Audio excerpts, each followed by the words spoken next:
Hello, my name is Burke Hedges, author of the best-selling book, The Parable of the Pipeline. I open my book with a story about Pablo and Bruno, who take two very different paths in their quest for financial independence. What you're about to see is the delightful animated story of their adventure. So, sit back, relax, and enjoy the life-changing lessons in The Parable of the Pipeline.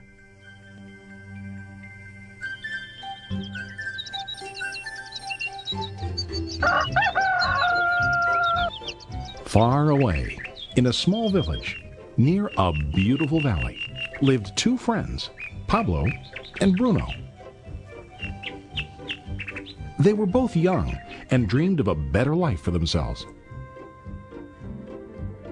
They'd often discuss their dreams about how they would become the most successful men in the village.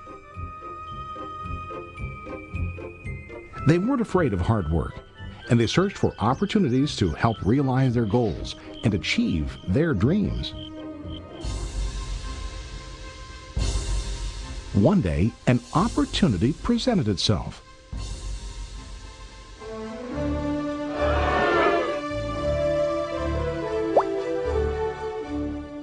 The mayor of the village decided to hire two people to bring water from a spring up on the mountain, across the valley, back down to the village. They were to be paid based on the amount of water delivered to the village. Bruno and Pablo enthusiastically got to work. Every day, from morning till evening, they carried buckets to and from the spring. They worked hard, carrying water to the village. In the evening, they'd return home with their day's wages.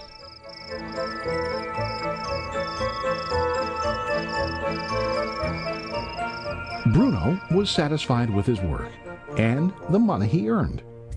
He was sure that with this work he could achieve his dreams. Bruno thought that to increase his wages he could use bigger buckets to bring more water each trip.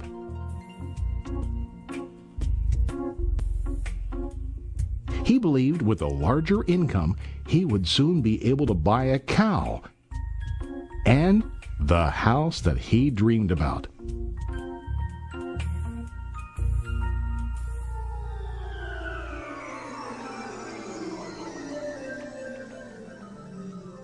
Now Pablo was not satisfied. At the end of the day, his back and hands ached, and he was exhausted. He was looking for an easier way to earn more. One day an idea occurred to Pablo. He imagined building a pipeline to deliver the water from the mountain spring to the village. With this pipeline, he could get more water to the village without carrying buckets back and forth from the spring to the village. Soon, he got very excited about his idea and began to plan. Pablo, of course, shared his idea with his friend Bruno and asked him to join with him to work on and help build the pipeline. Bruno thought the idea was crazy. All Bruno could think about was what his money could buy today and how to get it quicker. He felt that building a pipeline would slow him down and delay him in achieving his goals. Instead, Bruno got bigger buckets and went more often back and forth, fetching water. He was sure that with this method, he could make more money. Pablo decided to build the pipeline on his own.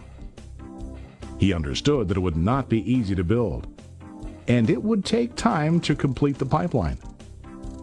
Pablo knew that it could take several years to finish, but he set his mind on his goal. Every day he worked and carried water like before. But on weekends and during his spare time, he worked hard to dig in the rocky soil and build his pipeline. In the first month, there was little to show for his work.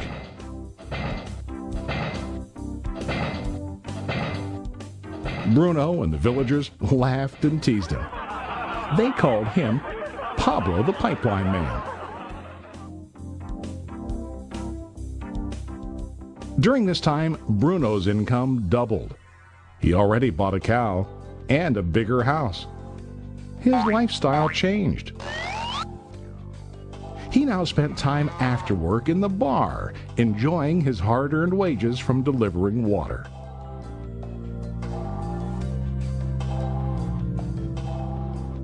What Bruno didn't realize was that his body was starting to stoop from carrying the heavy buckets every day.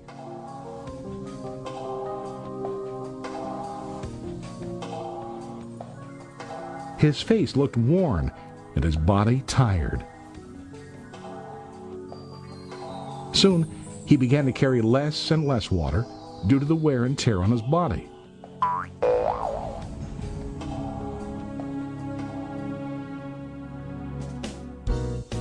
Month after month, Pablo worked.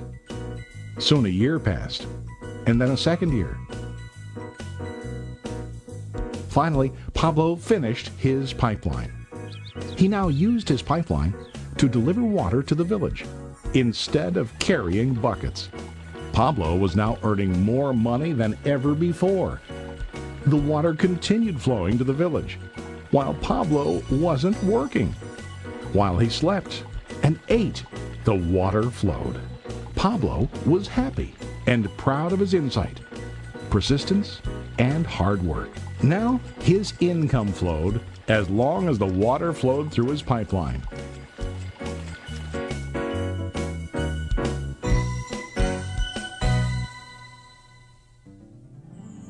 The story of Bruno and Pablo is a reflection of life.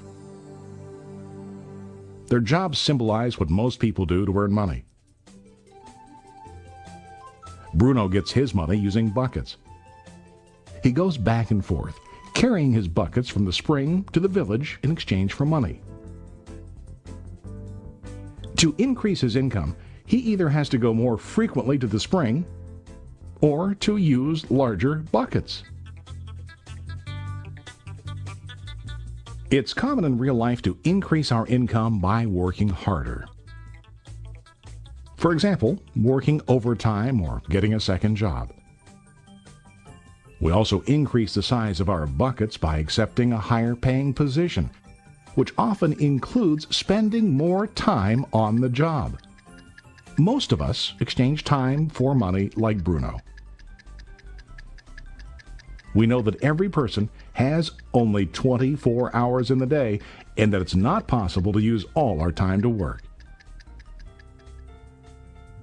The most difficult time comes when we can no longer exchange time for money due to age, health, or other reasons. Then, our income stops. Now let's review what Pablo did. Very wisely, Pablo did not exchange all of his time for a limited income, but he used some of his time to build a pipeline. He knew that the pipeline would bring ongoing income as long as the water flowed. An ongoing income that multiplied the time he worked each day. Pablo knew that someday, maybe because of age or health, he would no longer be able to exchange his available time for money. Pablo knew that if he could make his idea of a pipeline work, then he only has to do the hard work of building the pipeline.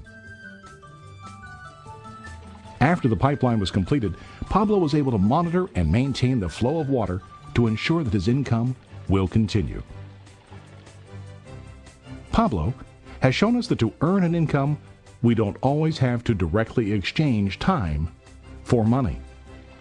There really are better ways. How about you? Are you still like Bruno, who directly exchanges time for money? Or do you want to be like Pablo, building and maintaining a pipeline for ongoing income? If you are interested in the idea of building your own pipeline,